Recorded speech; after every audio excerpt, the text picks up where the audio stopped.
Zimbabwe President Emmerson Mnangagwa continues his Russia tour as tension remains at home.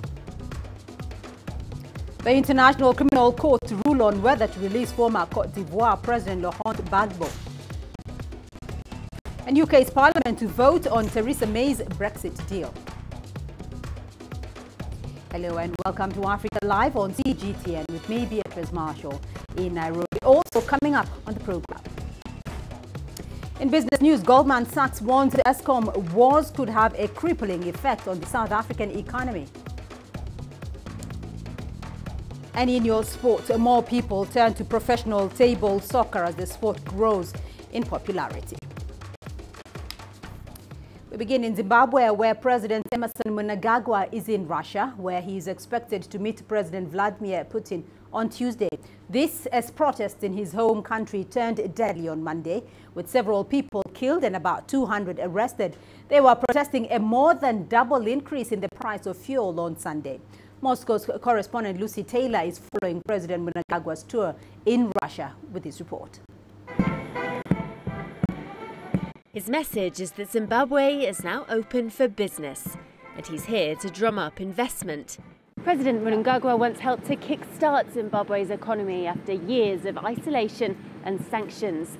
Russia has been a political ally for decades, but this visit is about making deals. This trip will keep him away for almost 2 weeks. But Russia has long been a political ally of Zimbabwe, and the visit could prove fruitful for both sides. Zimbabwe really needs partners. Zimbabwe needs investments. And the Zimbabwean president, Emmerson Mnangagwa, talks about that openly. And I think interest here is beneficial for both, since Zimbabwe is important for Russia, not just as a consumer, but also as a space for new projects for Russian companies. As his tour begins, the anger back home is only growing. But he says for Zimbabwe to recover, it cannot go it alone. Lucy Taylor, CGTN, Moscow. Well, let's cross over to Lucy now in Moscow with the latest. Farai Mwakituya is also joining us from Harare in Zimbabwe. To you both, thank you. And Lucy, I'll start off with you, though, on that visit to Russia by President Mnangagwa. What is on the agenda in the meeting between President Mnangagwa and President Putin? Well, I think it's no secret that President Mnangagwa is looking for anything that will benefit Zimbabwe's economy. As you heard there, this is a visit of 5 nations. It'll take him out of the country for almost 2 weeks. First of all, here in Russia, then Azerbaijan, Belarus, Kazakhstan, and ending in the World Economic Forum in Davos in Switzerland. And before the visit, the presidential spokesman said that this visit was very strategic, that they were expecting a bumper harvest of agreements and memoranda of understanding. So today is the first real test of that. That meeting with President Putin will happen in about 2 hours from now at the Kremlin, just up the road from here. And the two presidents are expected to talk about ways that economically they can work together. Traditionally, Russia is an economic player in the fields of mining and agriculture, but analysts here think that the conversation could be much wider than that this time, and they're looking for a number of different sectors, any different projects that the two countries, the two presidents and the two countries can work together. Farai, there have been protests in Harare and President Mnangagwa is away while the protests are continuing. So how is Harare this Tuesday, though? What is the latest with the protests? Well, I am in Harare Central Business District at what would ordinarily be one of the most congested areas in this town. But as you can see behind me, it is virtually deserted. The people have stayed away. Shops are closed. There's no traffic movement, no public transport. Children haven't gone to school, and people have basically stayed at home, and that follows the violence and the skirmishes that were witnessed yesterday. So people choosing to stay away today, bringing business to a standstill here in the CBD. We've seen police patrols in the Central Business District, army positioned at strategic positions and strategic buildings. We also know that the army and the police are patrolling in some of the suburbs that were the hotspots of the violence and rioting yesterday. So today is very quiet, very calm, but also very tense as people are not sure what will happen next here.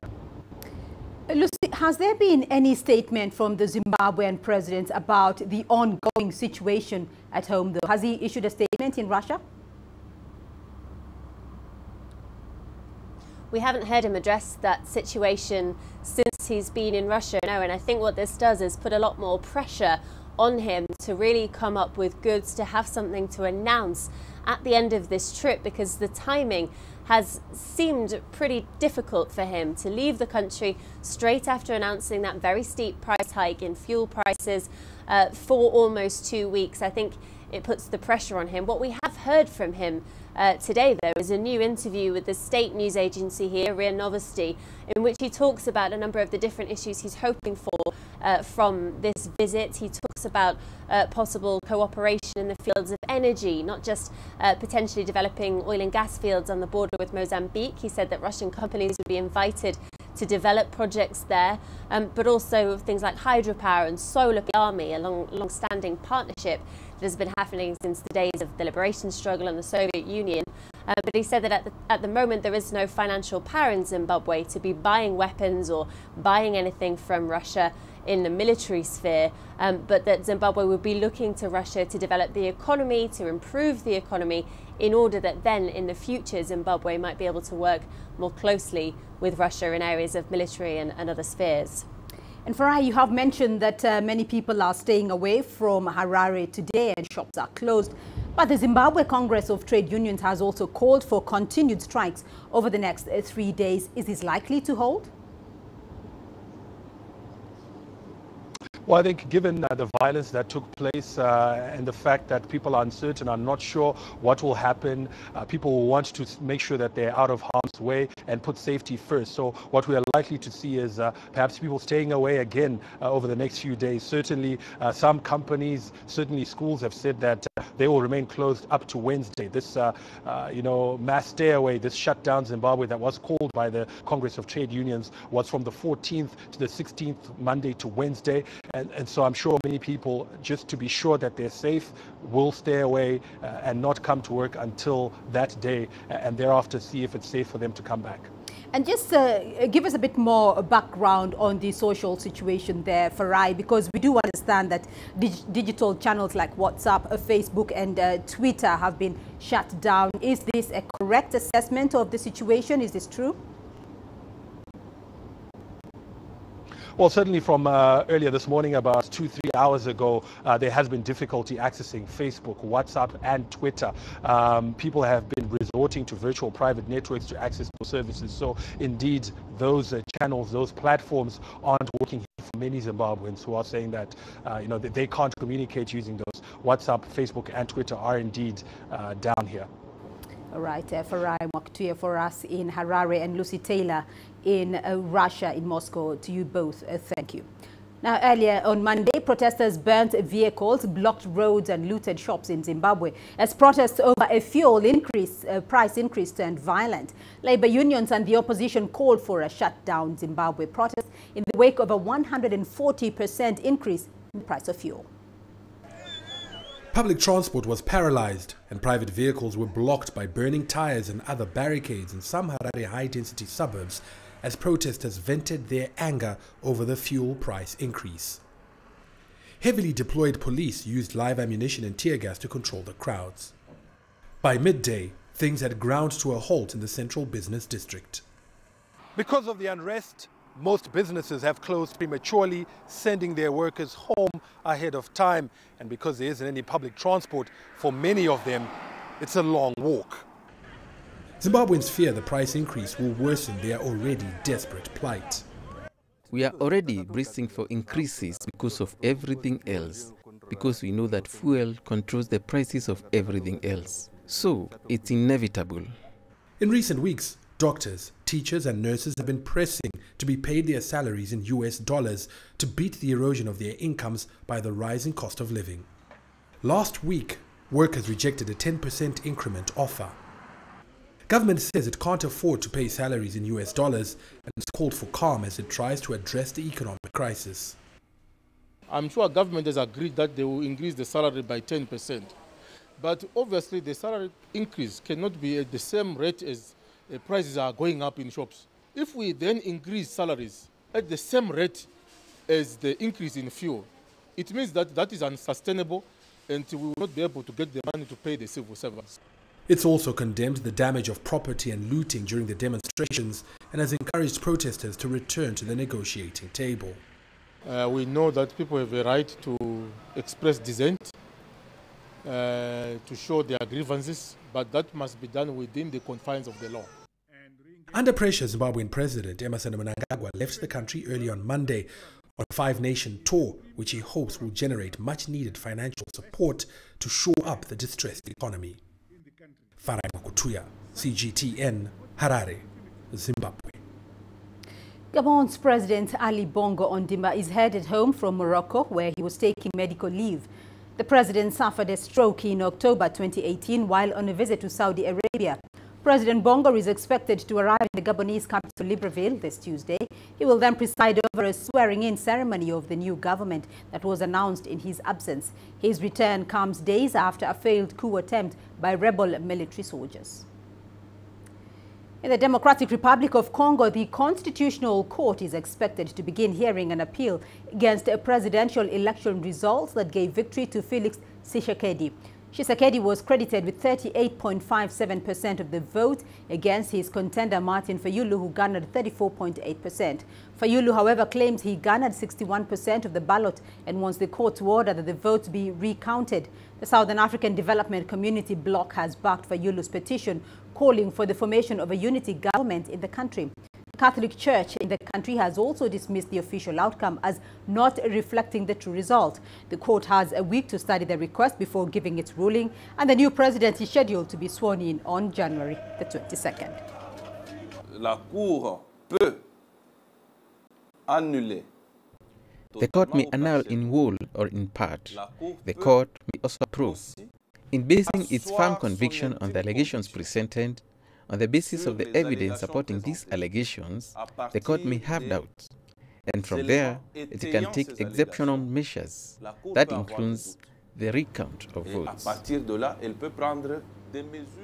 And still on election matters, Senegal's Constitutional Court has barred 2 opposition candidates from participating in upcoming elections. 5 other candidates, including outgoing head of state Macky Sall, will however contest in the presidential elections next month. Former Dakar Mayor Khalifa Sall and ex-minister Karim Wade have been blocked due to their convictions for misuse of public funds. Senegal's electoral law inhibits a citizen sentenced to more than 5 years in prison from running for president. The 2 opposition candidates have 2 days to file an appeal before the final list of contenders in the election is published. To consider that Khalifa Abakar Sarr is not a voter and to conclude for this reason that he cannot be a candidate in this election is purely and simply treasonous. I believe that the Constitutional Council based its decision on falsehood to result in a judicial lie, which is therefore not a judicial decision. To Libya now, where the country's head of parliament, Gula Saleh, says the country will hold national elections even if voters rejected a draft constitution in a planned referendum. His comments hope to satisfy UN and Western concerns on efforts to organize elections, ending years of conflict. Libya's Elections Commission last month said it could organize a referendum in February upon receiving funds from the UN-backed government based in Tripoli. If voters reject the draft constitution, a special committee will be constituted to work on a new version. He, however, did not mention a possible date for the elections. We want to agree on a common constitution, which will surely take time. We are in need of a unifying executive authority. An interim president must be appointed, especially when there is no agreement between the House of Representatives and the State Council. The House of Representatives, the State Council, the Presidential Council, and the United Nations must not be involved in this process. The Libyan people must be the ones to choose the president. In Tunisia, the General Labour Union has called on public sector employees to observe a strike on Thursday to demand a wage increase and economic reforms. This will count as the second strike since November, as talks with the government on social and economic reforms remain at a deadlock. However, President Beji Caid Essebsi has urged a boycott of the strike, saying that the deteriorating purchasing power of citizens must be taken into consideration. Meanwhile, hundreds took to the streets of the capital on Monday to celebrate the ousting of strongman Ben Ali 8 years ago. Years after the 2011 revolution, many hope for a turnaround this year when presidential and legislative elections are due to take place. You're watching Africa Live, still ahead on the program. The UK Parliament is to vote on Theresa May's Brexit deal.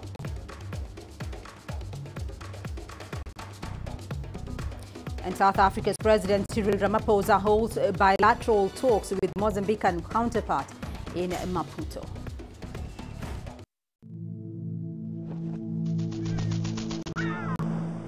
How will your world change today? What happens here? What happens there? Or what you make happen for yourself? If it matters to you, it matters to us too. Your stories are the stories that need to be told. Africa Live. Find your voice.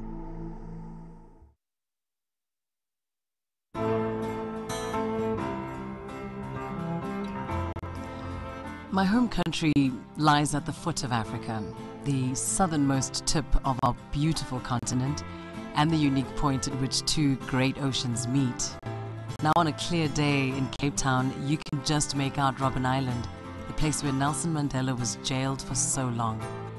South Africa has changed so much in the years since then, but it is this country's history that shaped me and took me into reporting. I'm inspired by Africa's men and women of courage. It's the everyday hero who brings out my passion. The creatives, the decision makers, the risk takers who are shaping a bright African future. I see them in Cape Town. I see them in the pulsating city of Johannesburg.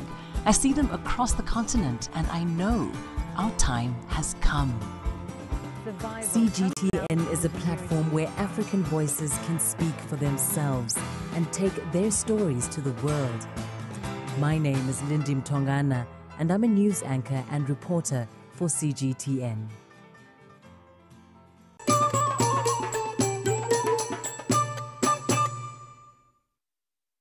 The International Criminal Court is currently ruling on whether to release former Cote d'Ivoire President Laurent Gbagbo. The former leader has requested to be acquitted and released. Gbagbo and Charles Blé Goudé, a close ally and former political youth leader, have been on trial since 2016 for war crimes allegedly committed under Gbagbo's leadership. The proceedings are ongoing in The Hague. Let's listen in. Oral decision. And I revert now to the Office of the Prosecutor to ask if the Office of the Prosecutor wishes to make a request under Article 81(3)(c)(i) of the statute. Your Honors, because you are, well, first of all, thank you for allowing me the floor. We take note of your oral summary provided this morning. Now the point is the following. In order for us to be able to act responsibly and make meaningful submissions under 81(3)(c)(i), we need to have the full substance of your decision. And we don't have that now. As the Chamber knows, it's under exceptional circumstances, because we were expecting to have a full written decision, obviously notified later today following your announcement this morning. And we would have requested, and our intention was to request 48 hours in order to make those meaningful and responsible assessments of your decision, which we cannot make at this stage. It was also our intention to argue that under the said provision, while it states that continued detention can be ordered on exceptional circumstances, we were going to argue that obviously if you have the power to detain, you have the power to release under conditions. And that's what we were going to recommend this morning. But right now I cannot make these submissions because we don't have the judgment. Now, what I would recommend at this stage is a short recess of 30 minutes in order for us to regroup legally to assess our procedural avenues in light of the fact that this decision is not available at this stage. Ongoing proceedings at the International Criminal Court, where the court is to rule on whether to release former Cote d'Ivoire President Laurent Gbagbo. We will be keeping tabs on that development from the ICC in The Hague.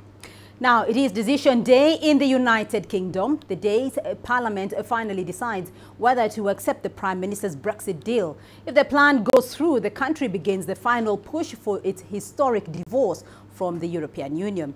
Prime Minister Theresa May is warning lawmakers that Britain's planned exit from the European Union could be derailed if her proposal is voted down. CGTN's Richard Bestick explains from London.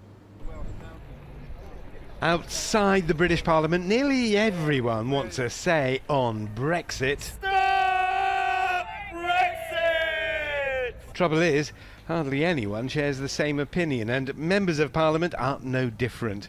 UK Prime Minister Theresa May took to a factory in Stoke-on-Trent, the home of the British potteries industry, where people voted overwhelmingly for Brexit. And politicians had a duty to deliver, she said. People's faith in the democratic process and their politicians would suffer catastrophic harm. We all have a duty to implement the result of the referendum. Even street brawls over Brexit are on the rise. Former Foreign Secretary Boris Johnson, who quit over May's EU withdrawal agreement, told local radio May's deal is the betrayal. If we do vote for her deal, we'll be permanently tied to the EU's customs union, to the EU's regulatory model. We'll have to continue to accept laws from Brussels. We'll be rules takers. That's not the way forward for this country. On either side of the Brexit divide, everyone seemingly agreed the Prime Minister will come out a loser in the parliamentary vote. On May's deal, it'll be a resounding defeat. We voted to leave, we want to leave. Well, I'm convinced it will be defeated. I think it's looking pretty dodgy for Theresa May. In Parliament, with a nod to history, one further appeal from Theresa May, greeted with laughter. When the history books are written, people will look at the decision.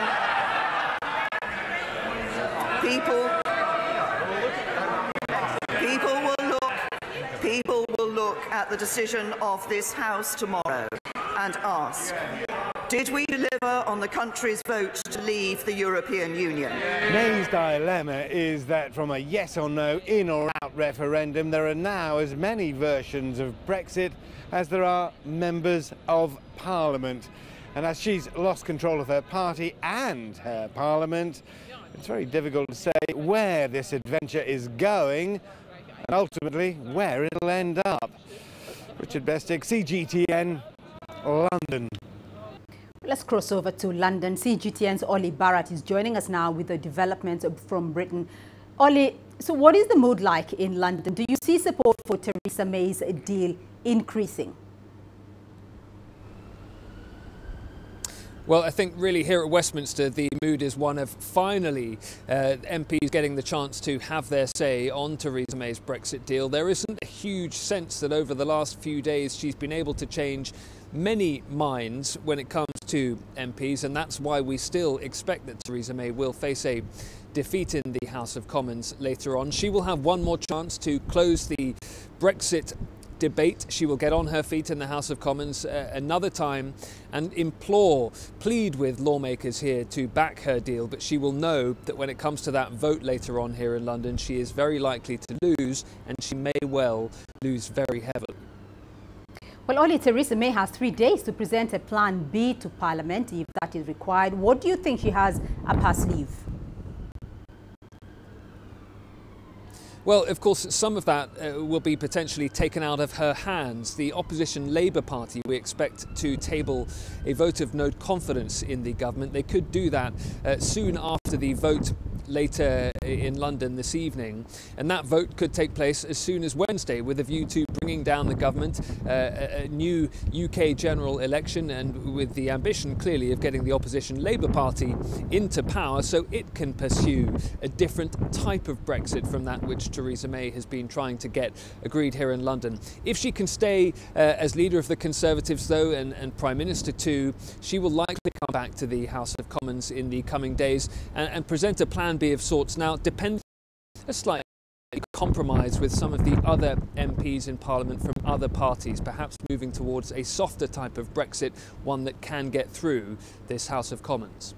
And only briefly, just to explore other possibilities as a result, what other kind of scenarios can we expect following this evening's vote?